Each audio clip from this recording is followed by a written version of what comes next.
Hi friends, ಎಲ್ರಿಗೂ ನಮಸ್ತೆ. Welcome back to Deepika lifestyle and blogs. ಎಲ್ಲರೂ ಹೇಗಿದ್ದೀರಾ? ನಾನು ಚೆನ್ನಾಗಿದ್ದೀನಿ. ಐ ಹೋಪ್ ನೀವೆಲ್ಲರೂ ಚೆನ್ನಾಗಿದ್ದೀರಾ ಅಂತ ಅಂದ್ಕೊಂಡಿದ್ದೀನಿ. ಪ್ಲೀಸ್ ಫ್ರೆಂಡ್ಸ್, ಈ ವಿಡಿಯೋನ ಫಸ್ಟಿಂದ ಕೊನೆವರೆಗೂ ಸ್ಕಿಪ್ ಮಾಡದೆ ನೋಡಿ. ನಿಮ್ಗೆ ಇಷ್ಟ ಆದರೆ ಲೈಕ್ ಮಾಡಿ, ಶೇರ್ ಮಾಡಿ.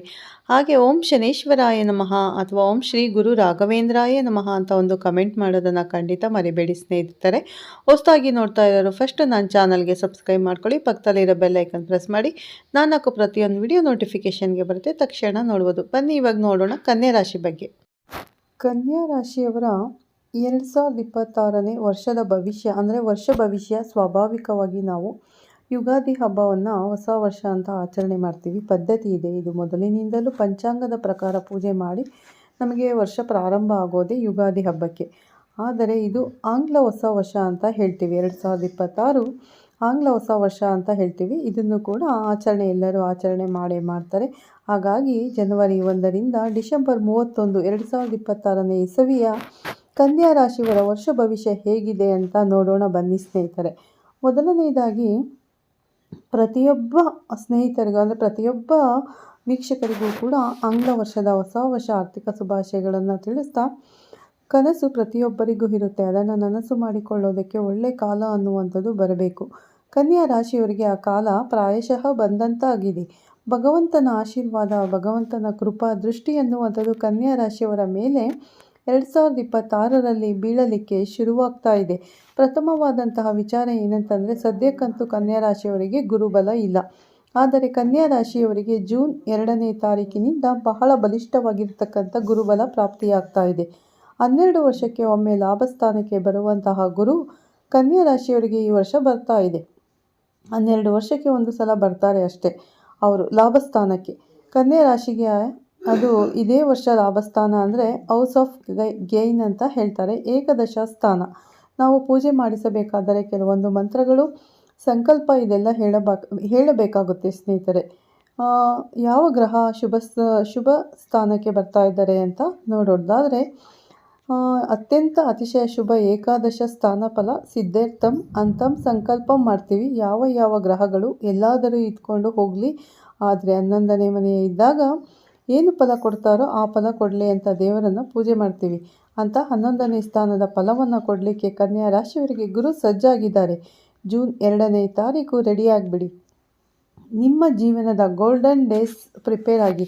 ಕನ್ಯಾ ರಾಶಿಯವರು, ನಾನು 12 ವರ್ಷಕ್ಕೆ ಒಂದು ಸಲ ಅನ್ನಲ್ಲ, ಒಟ್ಟು 12 ರಾಶಿಗಳಿಗೆ ಒಂದೊಂದು ರಾಶಿಗೆ ಗುರು ಒಂದೊಂದು ವರ್ಷಕ್ಕೆ ಬದಲಾವಣೆ ಆಗೋದು 1 ವರ್ಷ ಬೇಕು.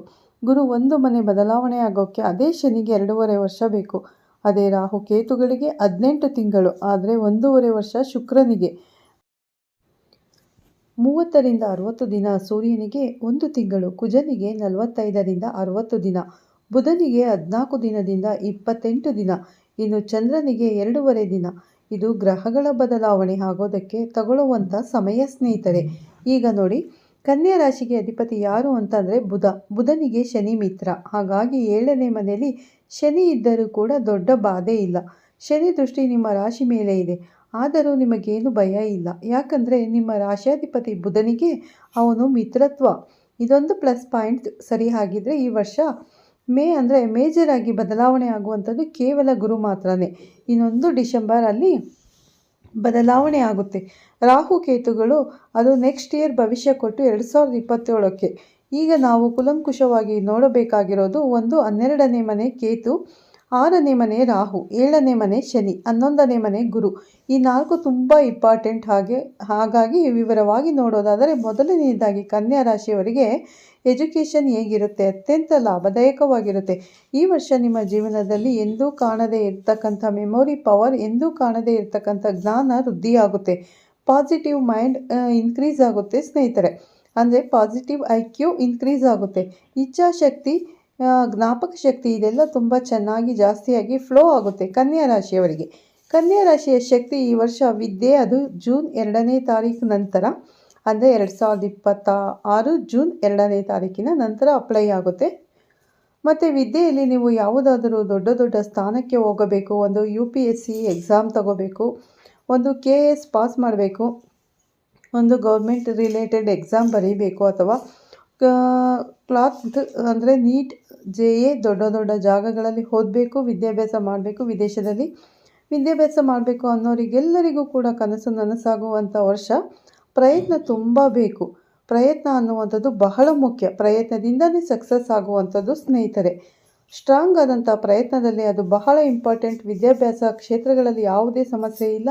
ಎಜುಕೇಷನ್ ನಂಬರ್ 1 ನಿಮಗೆ ತುಂಬ ಚೆನ್ನಾಗಿದೆ. Number 2 job. ಕರ್ಮಕಾರಕನಾಗಿರ್ತಕ್ಕಂಥ ಶನಿ 7ನೇ ಮನೆಯಲ್ಲಿದ್ದು ಸ್ವಾಮಿಯ ದೃಷ್ಟಿ ನಿಮ್ಮ ರಾಶಿ ಮೇಲೆ ಇರುವುದರಿಂದ ನಿಮ್ಮ ರಾಶಾಧಿಪತಿ ಬುಧನಿಗೆ ಅವನು ಮಿತ್ರನಾದ್ದರಿಂದ ಕರ್ಮಕಾರಕ ಬಲಿಷ್ಠನಾಗಿರುತ್ತಾನೆ. ಕರ್ಮಸ್ಥಾನಾಧಿಪತಿ ನಿಮ್ಮ ರಾಶಿ ಅಧಿಪತಿನೇ ಬುಧನೇ. ಹಾಗಾಗಿ ಶನಿ ಬುಧ ಕಾಂಬಿನೇಷನಲ್ಲಿ ನಿಮಗೆ ಉದ್ಯೋಗದಲ್ಲಿ ಸ್ಥಿರತ್ವ ಸಿಗುತ್ತೆ. ಇರೋ ಉದ್ಯೋಗದಲ್ಲಿ ಪ್ರಮೋಷನ್ ಅಥವಾ ನಿಮಗೆ ನೆಕ್ಸ್ಟ್ ಲೆವೆಲ್ ರೀಚ್ ಆಗೋದು, ಸ್ಯಾಲ್ರಿ ಇನ್ಕ್ರಿಮೆಂಟ್ ಆಗೋದು, ಹೊಸ ಜಾಬ್ ಸಿಗುವಂಥದ್ದು, ಜಾಬಲ್ಲಿ ರಿಲೇಟೆಡ್ ಇಶ್ಯೂಸ್ ಇಲ್ಲ. ಜೂನ್ 2ನೇ ತಾರೀಕು ನಂತರ ಜಾಬ್ ಚೇಂಜ್ ಮಾಡೋದು ತುಂಬಾ ಒಳ್ಳೆಯದು. ಉದ್ಯೋಗದಲ್ಲಿ ಯಾವುದೇ ಅನಾನುಕೂಲ ಆಗದೆ ಎಲ್ಲವೂ ಅನುಕೂಲವಾಗಿ ಸುದೀರ್ಘವಾದ ಬಲಿಷ್ಠವಾದ ಫಲಗಳನ್ನು ಕೊಡ್ತಕ್ಕಂಥ ಸ್ಥಾನದಲ್ಲಿ ವಿಶೇಷವಾಗಿ ಕೂತಿದ್ದಾರೆ. ಯಾರು? ಶನಿ ಹಾಗೂ ಬುಧನ ಸ್ಥಾನ. ಹಾಗಾಗಿ ಜಾಬ್ ರಿಲೇಟೆಡ್ ಇಶ್ಯೂಸ್ ಇಲ್ಲ ನಿಮಗೆ. ನೀವು ಯಾವುದೇ ಕೈಂಕರ್ಯ ಜಾಬ್ ಮಾಡಿ, ನೀವು ಗೌರ್ಮೆಂಟ್ ಅಂದರೆ ಅಲ್ಲಿರಿ, ಪ್ರೈವೇಟ್ ಸೆಕ್ಟರಲ್ಲಿರಿ, ಕಾಂಟ್ರಾಕ್ಟ್ ಸೆಕ್ಟರಲ್ಲಿ ಇದ್ರೂ ಕೂಡ ಯಾವುದೇ ರೀತಿ ಇದ್ರೂ ಕೆಲಸಗಳಲ್ಲಿ ಕೂಡ ಉದ್ಯೋಗವನ್ನು ಸಕ್ಸಸ್ ಮಾಡಿಕೊಳ್ಳುವಂಥ ಕೆಪಬಿಲಿಟಿ ಆ್ಯಂಡ್ ಎಲಿಬಿಲಿಟಿ ನಿಮಗೆ ತುಂಬಾ ಜಾಸ್ತಿ ಇದೆ. ಅಂದರೆ ಈ ವರ್ಷ 2026ರಲ್ಲಿ ಜಾಬ್ಗೆ ಏನೂ ಇಶ್ಯೂಸ್ ಇಲ್ಲ. ಯಾವುದೇ ರೀತಿ ತೊಂದರೆ ತಾಪತ್ರಯಗಳು ಬರೋದಿಲ್ಲ. ಇನ್ನು ಮುಂದೆ 3ನೇ ವಿಚಾರ ಬಿಸ್ನೆಸ್, ವ್ಯಾಪಾರ. ನಿಮ್ಮ ರಾಶಾಧಿಪತಿನೇ ವ್ಯಾಪಾರಕಾರಕ ಬುಧ. ವ್ಯಾಪಾರಕಾರಕ ಬುಧ ನಿಮಗೆ ಒಂದೊಂದು ತಿಂಗಳು ಕೆಲವೊಂದು ಬದಲಾವಣೆಗಳ ಫಲವನ್ನು ಕೊಡ್ತಾ ಹೋಗ್ತಾನೆ. ಪ್ರತಿ ತಿಂಗಳು ಬುಧಾದಿತ್ಯ ಯೋಗವನ್ನು ಎಂಜಾಯ್ ಮಾಡ್ತಾ ಇರ್ತೀರ. ಆ ಬುಧಾದಿತ್ಯ ಯೋಗದ ಫಲ ಭಗವಂತನ ಅನುಗ್ರಹ ಯಥೇಚ್ಛವಾಗಿ ದ್ವಿಗುಣ ಚತುರ್ಗುಣವಾಗಿ ಇರುತ್ತೆ ನಿಮಗೆ. ಹಾಗಾಗಿ ಹೊಸ ವ್ಯಾಪಾರ ಶುರು ಮಾಡುವವರಿಗೆ ಸಕ್ಸಸ್, ಇರೋ ವ್ಯಾಪಾರ ನಡೆಸ್ಕೊಂಡು ಹೋಗೋರಿಗೆ ಇನ್ನೂ ಸಕ್ಸಸ್ಸು. ಏನಾದರೂ ನೀವು ಒಂದು ಗೋಲ್ ಇಟ್ಕೊಂಡು ರೀಚ್ ಆಗಬೇಕು, ಬಿಸ್ನೆಸ್ಸು ಯಾವುದರಲ್ಲೇ ಆಗಿರಲಿ ಇನ್ವೆಸ್ಟ್ ಮಾಡಬೇಕು ಅಂತ ಏನಾದರೂ ಯೋಚನೆ ಮಾಡ್ತಾಯಿದ್ರೆ ಸರಿಯಾದ ಸಮಯ ಇದು. ಗುರುಬಲ ಜೊತೆಗೆ ಸೇರಿದ ಮೇಲೆ ಮಾಡಿದರೆ ಇನ್ನೂ ಕೂಡ ಸಕ್ಸಸ್ ಜಾಸ್ತಿ ಆಗುತ್ತೆ. ಇವೆಲ್ಲವೂ ಕೂಡ ನಿಮಗೆ ಶುಭ ಫಲ ಅಂತ ಹೇಳ್ಬೋದು. ಹಾಗಾಗಿ ಯೋಚನೆ ಮಾಡದೆ ಧೈರ್ಯವಾಗಿ ಮುನ್ನುಗ್ಗಬಹುದು. ಬಿಸ್ನೆಸ್ಗೆ ಏನೂ ತೊಂದರೆ ಇಲ್ಲ, ಯಾವುದೇ ನೆಗೆಟಿವಿಟಿ ಇಲ್ಲ, ಚಿಂತೆ ಮಾಡೋಕ್ಕೆ ಅವಶ್ಯಕತೆಯೂ ಇಲ್ಲ. ಇನ್ನು 4ನೇದು ಹೆಲ್ತು. 6ನೇ ಮನೆ ಅಧಿಪತಿ ಬಂದು ನಿಮಗೆ 7ನೇ ಮನೆ ಇದ್ದಾನೆ. ಸ್ವಲ್ಪ ಜನನಾಂಗ ಸಮಸ್ಯೆಗಳು ಬರುತ್ತೆ. Urinary infection, motion problems, files ಅಥವಾ ಸರ್ಕ್ಯುಮೆಸೇಜ್ ಅಂದರೆ ಆಪರೇಷನ್, ಈ ಥರ ಕೆಲವೊಂದು ಜನನಾಂಗ ಸಮಸ್ಯೆಗಳು ಬರುವಂಥ ಸಾಧ್ಯತೆಗಳು.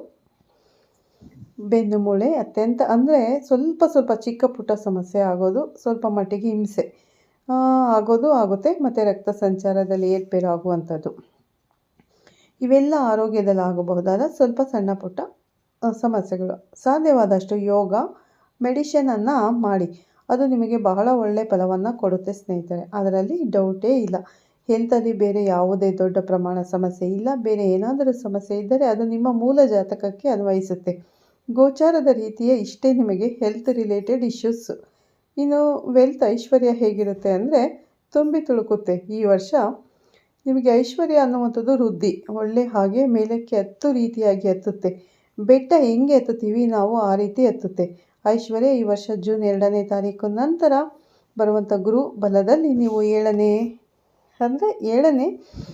ಏನೇನು ಕೂಡಿಡಬೇಕು, ಒಂದು ಮನೆ ಮಾಡೋದು, ಒಂದು ಬಂಗಾರ ತಗೊಳ್ಳೋದು, ಒಂದು ವಾಹನ ತಗೊಳ್ಳೋದು, ಒಂದು ಫಿಕ್ಸೆಡ್ ಮಾಡೋದು, ಅಮೌಂಟನ್ನು, ದುಡ್ಡನ್ನು ಎಲ್ಲೆಲ್ಲಿ ಎತ್ತಿಟ್ಟು ಸ್ಟೋರ್ ಮಾಡಿ ನಿಮ್ಮ ಫ್ಯೂಚರ್ ಹೊಸ ಸೆಕ್ಯೂರ್ ಮಾಡಬೇಕು ಅಂದ್ಕೋತಿರೋ ಎಲ್ಲವನ್ನು ಮಾಡಿ. ಎಲ್ಲದಕ್ಕೂ ಅವಕಾಶ ಅನ್ನೋದು ಸಿಗುತ್ತೆ. ದಾರಿ ಸುಗಮವಾಗಿ ಕಾಣುತ್ತೆ.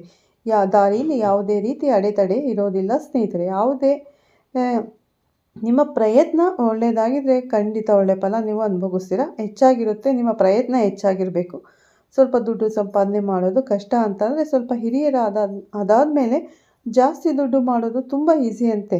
ನನ್ನ ಅನುಭವ ಅಲ್ಲ, ನಮ್ಮ ಹಿರಿಯರ ಅನುಭವ. ಅವರು ಹೇಳಿರೋದನ್ನು ನಾನು ನಿಮಗೆ ಹೇಳ್ತಾ ಇದ್ದೀನಿ ಸ್ನೇಹಿತರೆ. ದುಡ್ಡನ್ನು ಕೂಡಿಡಲಿಕ್ಕೆ ನೀವು ಪ್ರಯತ್ನ ಪಡೋದು, ಹೆಚ್ಚು ಪಾಲು ಮಾಡೋದು ಬಹಳ ಉತ್ತಮ. ಅದು ನಿಮಗೆ ಒಳ್ಳೆಯ ಒಂದು ಶಕ್ತಿ ಕೂಡ ಆಗುತ್ತೆ. ಆ್ಯಂಡ್ ಭಗವಂತನ ಆಶೀರ್ವಾದ, ಸಪೋರ್ಟ್ ನಿಮಗೆ ಸಿಗುತ್ತೆ. ಚಿಂತೆ ಮಾಡುವ ಅವಶ್ಯಕತೆ ಅಂತೂ ಖಂಡಿತ ಇಲ್ಲ ಈ ವರ್ಷ ನಿಮಗೆ. ಹಾಗಾಗಿ ಐಶ್ವರ್ಯ ಅನ್ನುವಂಥದ್ದು ನಿಮಗೆ ಸಕ್ಸಸ್ಸನ್ನು ಕೊಡುತ್ತೆ ಈ ವರ್ಷ. 6ನೇದು ವಿವಾಹ ಮತ್ತು ನಿಮ್ಮ ರಿಲೇಷನ್ಶಿಪ್ ಮದುವೆ ಅಂದರೆ ರಿಲೇಟೆಡ್ ಆಗಿ ಏನು ನಿಮ್ಮ ಪ್ರಯತ್ನಗಳು ವಿಫಲವಾಗ್ತಾ ಇತ್ತೋ ಈ ವರ್ಷ ಎಲ್ಲ ಸಫಲ ಆಗುತ್ತೆ. ಮದುವೆನೇ ಅಂತಲ್ಲ, ಶುಭ ಕಾರ್ಯಗಳು ಯಾವುದೇ ಆಗಬಹುದು. ಗೃಹ ಪ್ರವೇಶದಿಂದ ಹಿಡಿದು ನೀವು ಯಾವುದೇ ಶುಭ ಕಾರ್ಯ ಮಾಡಬೇಕು ಅಂದರೂ ಕೂಡ ಇದು ಸರಿಯಾದ ಸಮಯ. 2026 ಯುಟಿಲೈಸ್ ಮಾಡಿಕೊಳ್ಳಿ, ಚೆನ್ನಾಗಿ ಯುಟಿಲೈಸ್ ಮಾಡ್ಕೊಳ್ಳಿ. ಪ್ರೇಮ ವಿವಾಹಕ್ಕೂ ಸಪೋರ್ಟ್ ಸಿಗುತ್ತೆ, ಸಕ್ಸಸ್ ಆಗುತ್ತೆ. ನಿಮಗೆ ಒಂದು ಹಂತಕ್ಕೆ ಎಲ್ಲರ ಒಂದು ಸಹಕಾರ ಸಿಗುತ್ತೆ, ಸಮ್ಮತ ಸಿಗುತ್ತೆ. ಸಕ್ಸಸ್ ಅನ್ನುವಂಥ ಒಂದು ರೇಂಜ್ಗೆ ಹೋಗಿ ನಿಲ್ತೀರಾ. ತಂದೆ ತಾಯಿ, ಅಕ್ಕ, ಅಣ್ಣ, ತಮ್ಮ, ತಂಗಿ, ಸ್ನೇಹಿತೆ ಈ ರೀತಿಯಾದಂಥ ರಿಲೇಷನ್ಶಿಪ್ ನಿಮಗೆ ತುಂಬ ಚೆನ್ನಾಗಿರುತ್ತೆ. ಒಂದು ಪ್ರೀತಿ ಅನ್ನೋದು ಪ್ರಚೋದನೆ ಆಗುತ್ತೆ, ಸಾತ್ವಿಕ ಪ್ರೀತಿ ನಿಮ್ಮಲ್ಲಿ ಹೆಚ್ಚಾಗುತ್ತೆ. ಹಾಗಾಗಿ ಮದುವೆ ಮತ್ತು ರಿಲೇಷನ್ಶಿಪ್ಪಲ್ಲಿ ಯಾವುದೇ ಇಶ್ಯೂಸ್ ಇಲ್ಲ. ಇವನ್ ಗಂಡ ಹೆಂಡತಿ ಸಂಬಂಧ ಮುರಿದು ಬೀಳುವಂಥ ಸಂದರ್ಭ ಬಂದರೂ ಬ್ಯಾಲೆನ್ಸ್ ಮಾಡುವಂಥ ಕೆಪಬಿಲಿಟಿ ಕನ್ಯಾ ರಾಶಿಯವರಿಗಿದೆ. ಈ ವರ್ಷ ಕೊಡ್ತಾನೆ ಭಗವಂತ. 7ನೇದು ಸಂತಾನ ಅನ್ನೋದು ಯಾರಿಗೆ ತಾನೇ ಬೇಡ ಅಂತ ಹೇಳಿ. ಪ್ರತಿಯೊಬ್ಬರ ದಂಪತಿಗಳು ಕೂಡ ಸಂತಾನವನ್ನು ಅಪೇಕ್ಷೆ ಪಟ್ಟಿ ಬರ್ತಾರೆ. ಹಾಗಾಗಿ ಸಂತಾನ ನಿಮಿತ್ತವಾಗಿ ನಿಮ್ಮ ಎಲ್ಲ ಪ್ರಯತ್ನಗಳೆಲ್ಲವೂ ಯಶಸ್ಸು ಸಿಗುತ್ತೆ. ಜೂನ್ 2ನೇ ತಾರೀಕು ನಂತರ ಪ್ರಯತ್ನ ಪಡಿ. ನಿಮ್ಮ ಸಂತಾನ ನಿಮಗೆ ಸಕ್ಸಸ್ಸನ್ನು ಕೊಟ್ಟು ಮನೆಗೆ ಒಂದು ಅತಿಥಿ ಆಗಮನ. ಆ ಅತಿಥಿ ನಿಮ್ಮ ವಂಶಾಭಿವೃದ್ಧಿಗೆ ಕಾರಣವಾಗ್ತಾರೆ. ಹೆಣ್ಣಾಗಲಿ ಗಂಡಾಗಲಿ ದೇವರ ಪ್ರಸಾದ ಅಂತ ಸ್ವೀಕಾರ ಮಾಡಿ. ಸಂತಾನಕ್ಕೆ ಯಾವುದೇ ತೊಂದರೆ ಇಲ್ಲ, ಯಾವುದೇ ಪರಿಹಾರಗಳಿಲ್ಲ, ಏನೂ ಅವಶ್ಯಕತೆ ಬೇಕಿಲ್ಲ. ಹಾಗಾಗಿ ಕನ್ಯಾ ರಾಶಿಯವರಿಗೆ ಸಂತಾನ ಸಡಗರ ಸಂಭ್ರಮ ಇಷ್ಟು ಕೂಡ ಸಿಗುತ್ತೆ. 2026ರಲ್ಲಿ ಯಾವ ಯೋಗ ಬರುತ್ತೆ ಅಂದರೆ ಲಾಭಸ್ಥಾನಕ್ಕೆ ಗುರು ಬಂದು ಹಂಸ ಯೋಗ ಅನ್ನುವಂಥ ಯೋಗ ಬರುತ್ತೆ. ಹಂಸ ಯೋಗದಿಂದ ಏನೋ ಒಂದು ಧನ ಅಂದರೆ ಹಣ ಸಂಪಾದನೆ ಮಾಡ್ತೀರಾ, ಇನ್ನೊಂದು ಸಂತಾನ ವೃದ್ಧಿ ಆಗುತ್ತೆ. ಈ ಸಮಯದಲ್ಲಿ 2020 ಅತ್ಯಂತ ಶ್ರೇಷ್ಠ ಸಮಯ. ಈ ಸಮಯದಲ್ಲಿ ನೀವು ಪ್ರಯತ್ನ ಪಡಿ, ಖಂಡಿತವಾಗ್ಲೂ ಮನೆ ಮಾಡ್ತೀರಾ, ಗೃಹ ಪ್ರವೇಶ ಖಂಡಿತ ಮಾಡ್ತೀರಾ ಸ್ನೇಹಿತರೆ. ಚಿಕ್ಕದಾಗಿ ಮಾಡ್ತಿರೋ ದೊಡ್ಡದಾಗಿ ಮಾಡ್ತಿರೋ ಅದು ಒಟ್ಟಿನಲ್ಲಿ ನಿಮಗೆ ಗೃಹ ಭಾಗ್ಯ ಅನ್ನುವಂಥದ್ದು ಕನ್ಯಾ ರಾಶಿಯವರಿಗೆ ಸಿಗ್ತಾ ಇದೆ. ಅದರಲ್ಲಿ ಡೌಟೇ ಇಲ್ಲ, ಚಿಂತೆ ಮಾಡೋ ಅವಶ್ಯಕತೆಯೇ ಇಲ್ಲ. ಪರಿಹಾರ ಏನಾದರೂ ಇದ್ದರೆ ಒಂದು ಶನಿ ಶಾಂತಿ ಮಾಡ್ಕೋಬೇಕಾಗುತ್ತೆ. ಯಾಕಂತಂದರೆ ಏನಾದರೂ ಶನಿ ದೃಷ್ಟಿ ನಿಮ್ಮ ಮೇಲೆ ಇರೋದ್ರಿಂದ ಶನಿ ಶಾಂತಿ ಮಾಡ್ಕೋಬೇಕಾಗುತ್ತೆ. ಇನ್ನು ಲಕ್ಕಿ ಕಲರ್ ಯಾವುದಂದರೆ ನಿಮಗೆ ಹಸಿರು, ನೀಲಿ ಮತ್ತು ಬಿಳಿ. ಈ ವರ್ಷ ಅದೃಷ್ಟ ಬಣ್ಣ, ಅದೃಷ್ಟ ಸಂಖ್ಯೆ ಮತ್ತು ನಿಮಗೆ ಅದೃಷ್ಟದ ದಿನ ಅಂತ ಬಂದರೆ ಬುಧವಾರ ಹಾಗೂ ಶುಕ್ರವಾರ. ಅದೃಷ್ಟದ ದಿಕ್ಕು ಪೂರ್ವ ಮತ್ತು ಪಶ್ಚಿಮ. ಅದೃಷ್ಟದ ದೇವರು ಮಹಾವಿಷ್ಣು ಹಾಗೂ ದೇವಿ. ಇದಿಷ್ಟು 9 ವಿಚಾರಗಳು ತಿಳ್ಕೊಳ್ಳಿ. ನೆಕ್ಸ್ಟ್ ನಮಗೆ 12ನೇ ಮನೆಯಲ್ಲಿ ಕೇತು. ಇದನ್ನು ನಾವು ಅನಲೈಸ್ ಮಾಡೋಕ್ಕೆ 12ನೇ ಮನೆ ಕೇತು ಏನು ಹೇಳುತ್ತೆ. 12ನೇ ಮನೆ ಕೇತು ವ್ಯಯದಲ್ಲಿದ್ದಾಗ ಅದು ಧನ ಆಗುತ್ತೆ ಸ್ನೇಹಿತರೆ.